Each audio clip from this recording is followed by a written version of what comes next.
Hello, welcome back to CapSim Capstone 2024-2025, the top 10 winning tips for round 2. In this video, give the details, guide and tip for round 2. I show you now.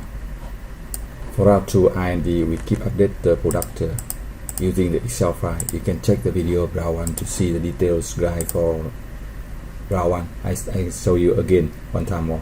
So we have table 2 from industry condition report here, and table 2 combined with table 3 here. So we update with this table.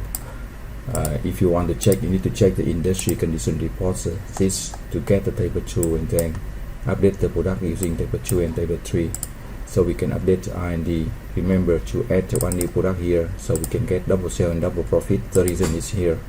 You see traditional account for 31% and low end account for you see 39%. So two first segment account for 70%. That's very important. That's why we add a new product in low end in first round and new product in traditional in the second round.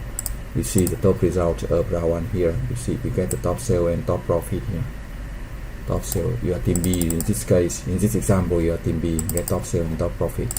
So that's overview for IND. If you have any question, you send the email to mbahelp2002@gmail.com or get the free support for round 1 and round 2 to get the top result. Thank you for watching. Good luck and success. Check the other video for the next tip.